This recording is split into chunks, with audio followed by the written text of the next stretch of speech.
Hi friends, പുതിയൊരു വീഡിയോയിലേക്ക് എല്ലാവർക്കും സ്വാഗതം. പെയ്തൊഴിയാതെ സീരിയലിന്റെ റിവ്യൂ ആണ് പറയുന്നത്. ചാരുലത സ്വന്തം അമ്മ മരിച്ച ശേഷം അമ്മാവന്റെ തണലിൽ അമ്മാവന്റെ സ്നേഹത്തിൽ വളരുന്ന പെൺകുട്ടിയാണ്. ചാരുലതയുടെ അച്ഛനാണെങ്കിൽ ഒരു കുടുംബം നോക്കാത്ത ഒരു ഫ്രോഡാണ്. അയാൾ ഒരു രണ്ടാം ഭാര്യയെ കല്യാണം കഴിച്ചിട്ടുണ്ട്. സ്ത്രീയാണെങ്കിലോ ചാരുലതയോട് വളരെ മോശമായിട്ടാണ് പെരുമാറുന്നത്. ആ സ്ത്രീയുടെ ഒരേ ഒരു ലക്ഷ്യം ചാരുലതയുടെ പേരിലുള്ള ആ വീട് സ്വന്തമാക്കുക.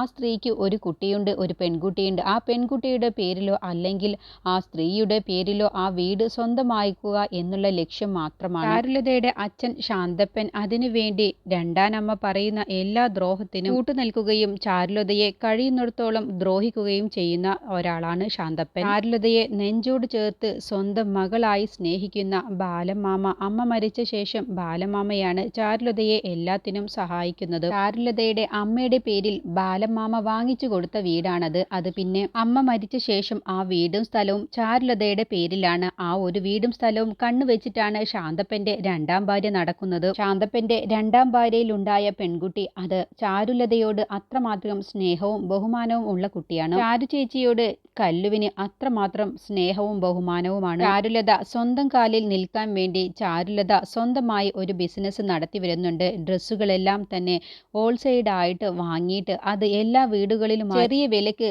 ഇൻസ്റ്റാൾമെൻ്റ് ആയിട്ട് എല്ലാ വീടുകളിലെ ചേച്ചിമാർക്കും അങ്ങനെ എല്ലാവർക്കും കൊടുക്കുന്ന ഒരു ജോലിയാണ് ചാരുലത ചെയ്തു വരുന്നത്. ബാലമാമയുടെ ഭാര്യ ഹേമ ചാരുലതയെ കണ്ണെടുത്താൽ കണ്ടൂടാ. ഹേമയ്ക്ക് 2 പെൺകുട്ടികളും 2 ആൺകുട്ടികളുമാണുള്ളത്. മൂത്ത മകൻ അരവിന്ദൻ, രണ്ടാമത്തെ മകൻ ആകാശ്, മൂത്ത മകൾ അശ്വതി, ചെറിയ മകൾ പഠിച്ചുകൊണ്ടിരിക്കുകയാണ്. അരവിന്ദന്റെ കല്യാണം കഴിഞ്ഞിട്ടില്ല. ആകാശ് ആണെങ്കിലോ ഒരു പെണ്ണുമായിട്ട് പ്രേമത്തിലാണ്. കൂടെ പഠിക്കുന്ന ഒരു പെൺകുട്ടിയെ പ്രേമിക്കുന്നുണ്ട്. അവളെ തന്നെ വിവാഹം കഴിക്കൂ എന്നുള്ള തീരുമാനത്തിലാണ് ആകാശ് ഉള്ളത്. ആ പെൺകുട്ടിയും കുറച്ച് സ്വാർത്ഥ സ്വഭാവമുള്ളവളാണ്. അവളുടെ അമ്മയാണെങ്കിൽ കുറച്ച് കണിശക്കാരിയുമാണ്.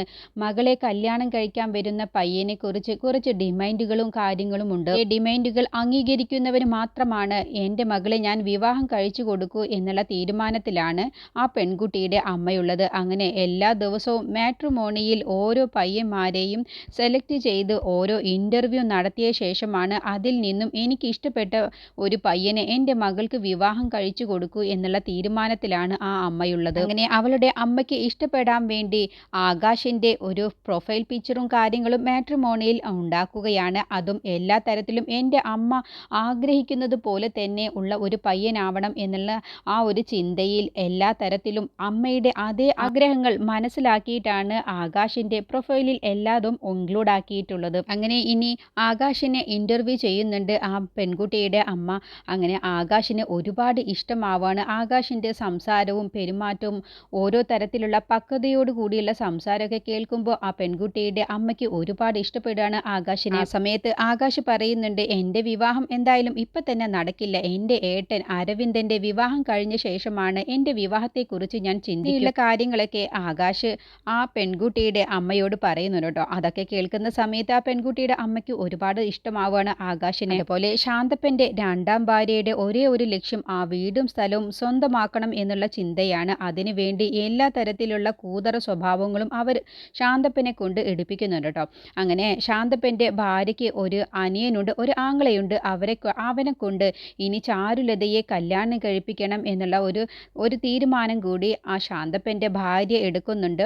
അതും ഈ വീടും സ്ഥലവും സ്വന്തമാക്കാൻ വേണ്ടിയിട്ടാണ്. അവനാണെങ്കിൽ ഒരു താന്തോന്നി തന്നെയായിരിക്കും. ചാരുലതയ്ക്ക് അവനെ കണ്ണെടുത്താൽ കണ്ടൂടാ. അങ്ങനെ ഇനി ബാലമാമ ഒരു തീരുമാനം എടുക്കുന്നുണ്ട് കേട്ടോ. ചാരുലതയുടെ വിവാഹം നടത്താൻ വേണ്ടി ഒരുങ്ങുന്നുണ്ട്. അതും അരവിന്ദനുമായിട്ടുള്ള വിവാഹമാണ് നടത്താൻ വേണ്ടി ഒരുങ്ങുന്നത്. ചാരുലതയ്ക്കാണെങ്കിൽ എല്ലാവരോടും സ്നേഹവും ബഹുമാനവും ദയവും ഉള്ളവളാണ് ബാലമാമ. ചാരുലതയുടെ വിവാഹം നടത്താൻ വേണ്ടി ഒരുപാട് പയ്യന്മാരെ കൊണ്ടുവന്നെങ്കിലും കൂടിയിട്ട് ചാരുലതയുമായിട്ട് വിവാഹം നടത്താനൊന്നും ശാന്തപ്പൻ സമ്മതിക്കില്ല. എല്ലാത്തിനും ഓരോ കുനിഷ്ടു ഒപ്പിച്ച ശേഷം അതെല്ലാം മുടക്കിക്കളയും. അങ്ങനെ അരവിന്ദനുമായിട്ട് വിവാഹം കഴിപ്പിക്കാം എന്നുള്ളത് ബാലമാമയും ഹേമയും കൂടി തീരുമാനിക്കാൻ കേട്ടോ. ഹേമ ചാരുലതയുടെ മനസ്സ് വേദനിപ്പിക്കാൻ വേണ്ടിയിട്ടാണ് ഒരു ഉദ്ദേശം മനസ്സിൽ വെച്ചിട്ടാണ് അരവിന്ദനെ കൊണ്ട് വിവാഹം കഴിപ്പിക്കാൻ വേണ്ടി സമ്മതം മൂളുന്നത്. അങ്ങനെ മണ്ഡപത്തിൽ വെച്ച് അരവിന്ദൻ കാലുമാറുകയാണ്. അരവിന്ദൻ അവിടെ നിന്നും രക്ഷപ്പെടുന്നുണ്ട്. അതും ഹേമ പറഞ്ഞുകൊണ്ട് തന്നെ.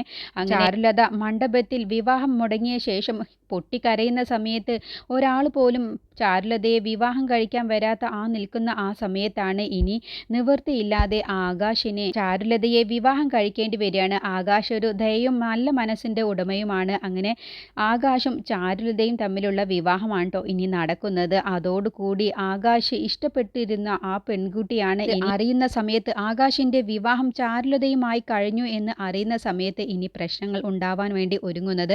അതുപോലെ ആകാശ് വിവാഹം കഴിച്ച ശേഷം ചാരുലതയെ ബാലമാമയുടെ വീട്ടിലേക്ക് കൊണ്ടുവരികയാണ്. അതോടുകൂടി ഹേമ ചാരുലതയെ ഒരുപാട് കഷ്ടപ്പെടുത്തുന്നുണ്ട്. ചാരുലതയെ എത്രമാത്രം അധികം വേദനിപ്പിക്കാൻ കഴിയുമോ അത്രയും അധികം വേദനിപ്പിക്കാനാണ് ഹേമയുടെ ലക്ഷ്യമുള്ളത്. അതേപോലെ ഹേമയുടെ മൂത്ത മകൾ അശ്വതിയെ കല്യാണം കഴിച്ചത് ഹേമയുടെ ബന്ധുവിനെ കൊണ്ടാണ് അശ്വതിയെ വിവാഹം കഴിപ്പിച്ചിട്ടുള്ളത്. അവനാണെങ്കിൽ രാഷ്ട്രീയത്തിൽ പ്രവർത്തിക്കുന്നവനായിരിക്കും. ഒരു നയാ പൈസ പോലും ഉണ്ടാക്കാൻ കഴിവില്ലാത്ത ഒരുവനായിരിക്കും. അശ്വതിയോട് ഓരോന്ന് പറഞ്ഞ് ബാലമാമയുടെ കയ്യിൽ നിന്നും അശ്വതിയെ കൊണ്ട് അച്ഛൻ്റെ കയ്യിൽ നിന്നും പൈസ വാങ്ങിപ്പിക്കുക എന്നുള്ള കാര്യമാണ് ഇതുവരെയും അശ്വതിയുടെ ഭർത്താവ് ചെയ്തുകൊണ്ടിരിക്കുന്നത്. അങ്ങനെ നല്ലൊരു സ്റ്റോറി തന്നെയാണ് പെയ്തൊഴിയാതെ സീരിയൽ. എല്ലാ ദിവസവും ഈ ചാനലിൽ ഈ കഥയുടെ റിവ്യൂ പറയുന്നതായിരിക്കും. കേൾക്കാൻ താല്പര്യമുള്ളത് ഇതുവരെ സബ്സ്ക്രൈബ് ചെയ്യാത്തവരാണെങ്കിൽ ഒന്ന് സബ്സ്ക്രൈബ് ചെയ്ത് സപ്പോർട്ട് ചെയ്തേക്കണേ.